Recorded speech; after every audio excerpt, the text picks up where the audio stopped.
Hello दोस्तों, स्वागत है आपका स्टडी स्कोप यूपीएससी में। हम 2014 का जो जीएस पेपर है उसको डिस्कस कर रहे हैं। उसी क्रम में हमने अभी तक 80 क्वेश्चन को देख लिया है। इसके कुछ क्वेश्चनों को आज के इस वीडियो में हम डिस्कस करते हैं। तो चलिए शुरू करते हैं। आज का हमारा पहला प्रश्न है, 1905 में लॉर्ड कर्जन द्वारा किया गया बंगाल का विभाजन कब तक बना रहा। ये तो बहुत ही लघु प्रश्न है। आपने बहुत बार सुन रखा होगा कि जो बंगाल का विभाजन है वह 1905 से चलकर 1911 तक चला था, और 1911 के अंदर जब जॉर्ज पंचम इंडिया आए थे तब जो विभाजन है वो समाप्त कर दिया गया था और बंगाल का वापस किसमें, भारत में जोड़ दिया गया था। तो हम जो ये बंगाल विभाजन का क्रम था उसको थोड़ा यहाँ पर देख लेते हैं। जुलाई 1905 में सबसे पहले बंगाल विभाजन की घोषणा हुई थी। जुलाई 1905 में क्या हुई थी, घोषणा हुई थी। और अगस्त 1905 में इस घोषणा के विरोध में जो स्वतंत्रता संग्राम के लोग थे या कांग्रेस थी उसने स्वदेशी आंदोलन शुरू करने की घोषणा की। लेकिन घोषणा से अंग्रेजों पर कोई फर्क नहीं पड़ा और 16 अक्टूबर 1905 को जो बंगाल विभाजन विधिवत रूप से लागू हो गया। आप इन डेट को याद रखना। जुलाई 1905 को घोषणा हुई, अगस्त 1905 को स्वदेशी आंदोलन की घोषणा हुई और 16 अक्टूबर 1905 को विधिवत रूप से बंगाल विभाजन लागू हो गया। और इस दिन को जो स्वतंत्रता संग्राम के लोग थे उन्होंने शोक दिवस के रूप में मनाया। तो इसका आंसर होता है बी, सम्राट जॉर्ज पंचम द्वारा दिल्ली में 1911 के शाही दरबार में कर्जन के अधिनियम को निराकृत किए जाने तक बंगाल विभाजन लागू रहा था। चलते हैं अगले प्रश्न पर। अगला प्रश्न है, स्वतंत्रता आंदोलन के इतिहास में भारतीय राष्ट्रीय कांग्रेस का 1929 का अधिवेशन इसलिए महत्वपूर्ण है क्योंकि इस अधिवेशन में इनमें से क्या हुआ वो हमें यहाँ पर देखना है। यह भी बहुत ही साधारण प्रश्न है। जो कांग्रेस का 1929 अधिवेशन हुआ था वो कहाँ पर हुआ था, वो हुआ था लाहौर में। और इसके अध्यक्ष कौन थे, जवाहरलाल नेहरू। इस 1929 अधिवेशन में ही कांग्रेस ने गोलमेज सम्मेलन से बाहर होने का फैसला लिया था।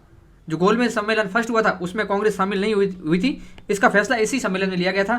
द्वितीय गोलमेज सम्मेलन था उसमें कांग्रेस शामिल हुई थी और तीसरे गोलमेज सम्मेलन में फिर से कांग्रेस बाहर हो गई थी। दूसरा, इस सम्मेलन में क्या महत्वपूर्ण डिसीजन था, इसमें पूर्ण स्वराज की घोषणा की गई थी। और इस अधिवेशन में घोषणा की गई कि 26 जनवरी 1930 को प्रथम स्वतंत्रता दिवस के रूप में मनाया जाएगा और इस दिन तिरंगा झंडा फहराया जाएगा। तो इसका आंसर होता है बी, कांग्रेस के लक्ष्य के तौर पर पूर्ण स्वराज प्राप्ति को स्वीकृत किया गया इस अधिवेशन के तहत। इसके अध्यक्ष थे जवाहरलाल नेहरू। चलते हैं अगले प्रश्न पर। अगला प्रश्न है, विख्यात सत्रिया नृत्य के संदर्भ में निम्नलिखित कथनों पर विचार कीजिए। जो सत्रिया नृत्य है वह क्या है, वह भारत के जो 8 शास्त्रीय नृत्य है उनमें से एक है। और यह कहाँ पर फेमस है, यह असम में है। यह असम का एक नृत्य है।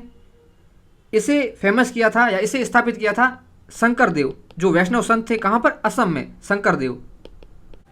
सत्रिय नृत्य 8 शास्त्रीय नृत्यों में से एक, संस्थापक इसके शंकरदेव है। शंकरदेव का जीवन काल था 1449 से 1568, 120 साल जिए थे ये।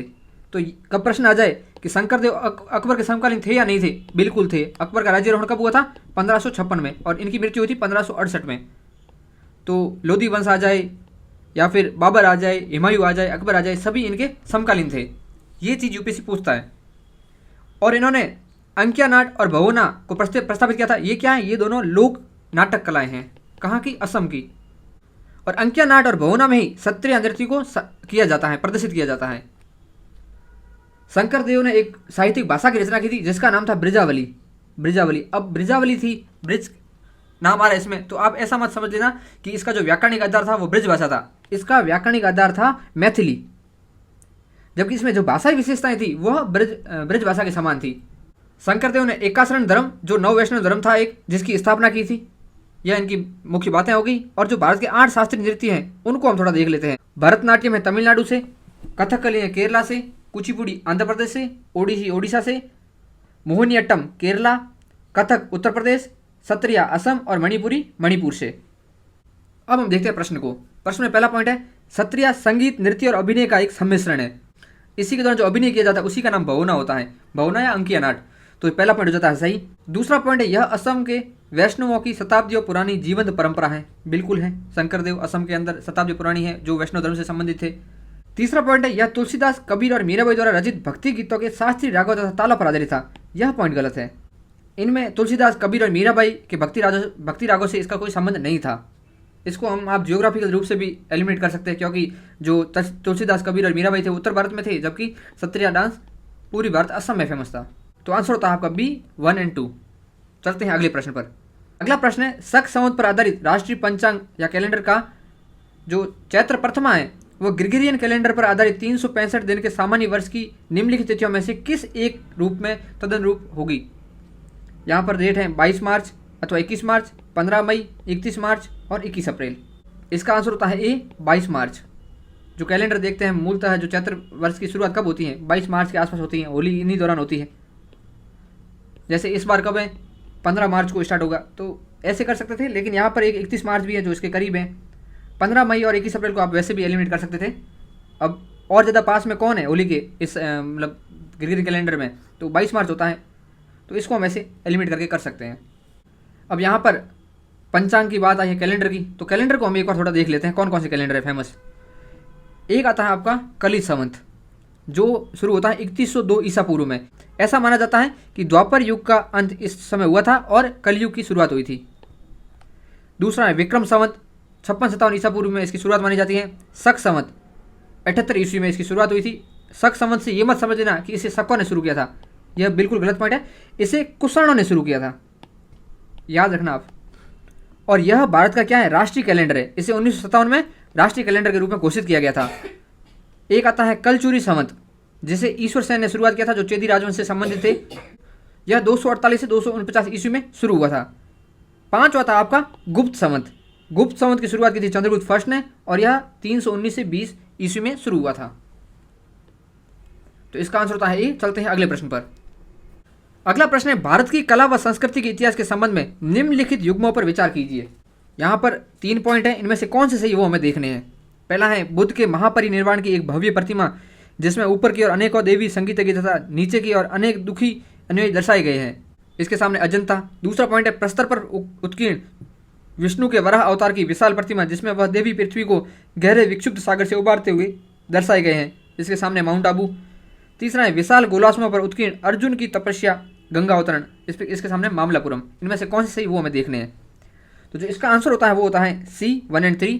जो माउंट आबू है वह जैन मंदिरों के लिए फेमस है, वहाँ पर दिलवाड़ा का जैन मंदिर फेमस है। जबकि जो यह प्रस्तर पर उत्कीर्ण विष्णु की वराह मूर्ति, यह है उदयगिरी, जो कि एमपी में है। और जो पहला और तीसरा पॉइंट वो सही होता है। अजंता, माउंट आबू, मामलापुरम, इनके बारे में हम थोड़ा देख लेते हैं। अजंता की गुफाएं कहाँ हैं, महाराष्ट्र के औरंगाबाद में है, वगोरा नदी के तट पर है। इसमें टोटल 29 गुफाएं हैं, जिसमें से 25 विहार है, 4 चैती है। वाकाटक राजाओं द्वारा इसको निर्मित किया गया था और यह एक वर्ल्ड हेरिटेज साइट है। उदयगिरी गुफा है वह विदिशा के निकट एमपी में है। चंद्रगुप्त सेकंड का संरक्षण प्राप्त हुआ था। इनका निर्माण 250 से 410 ईस्वी के बीच हुआ था। जैन व हिंदू धर्म से ये संबंधित है। वराह प्रतिमा गुफा संख्या 5 में स्थित है। तीसरा था माउंट आबू, जो कि राजस्थान का ओनली हिल स्टेशन है। राजस्थान में एक ही हिल स्टेशन है, वो है माउंट आबू। और यहाँ पर है दिलवाड़ा के जैन मंदिर फेमस, बहुत ही शानदार मंदिर है। ये मंदिर है वो श्वेतांबर जैन से संबंधित है।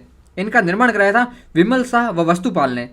इनमें टोटल 5 मंदिर हैं, तो इनका समय समय पर निर्माण हुआ था। इसके जो मंदिर थे वो विमल शाह व वस्तुपाल द्वारा निर्माण किए गए थे। विमल शाह थे वह जो चालुक्य राजा थे भीम फर्स्ट, उनका मंत्री था। इसमें 5 मंदिर कौन से, विमल वसाही, लूना वसाही, पितलहर मंदिर, पार्श्वनाथ मंदिर और महावीर स्वामी मंदिर।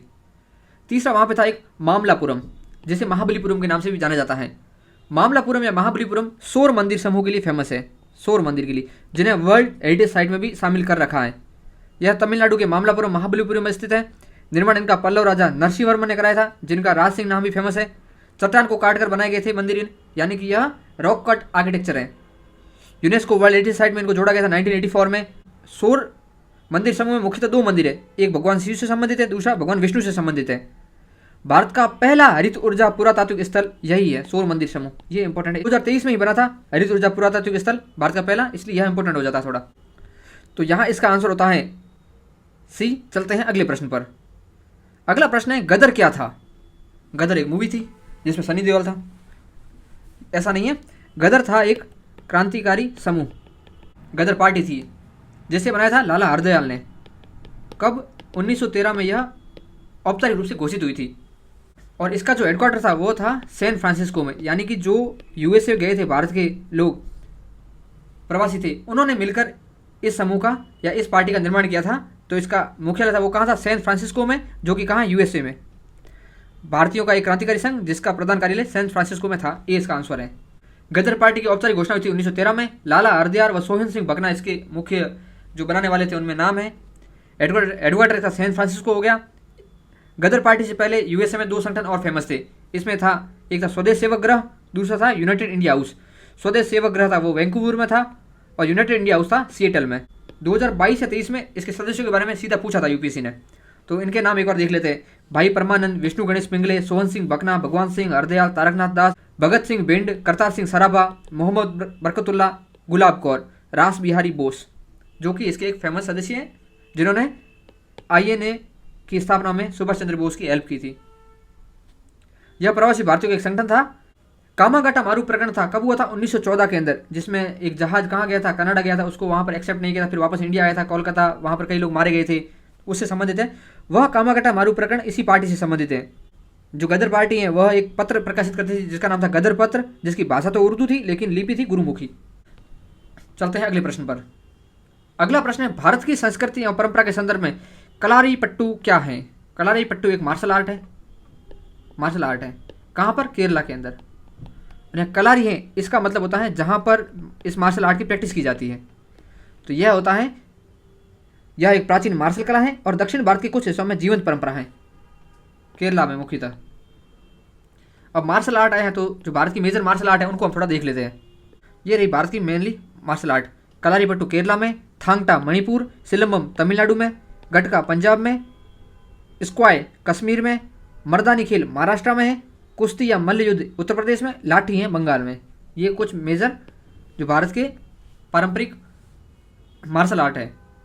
आज के इस वीडियो में इतना ही। इसके बचे हुए प्रश्नों को हम आगे की वीडियो में डिस्कस करेंगे। तब तक के लिए जय हिंद, जय भारत।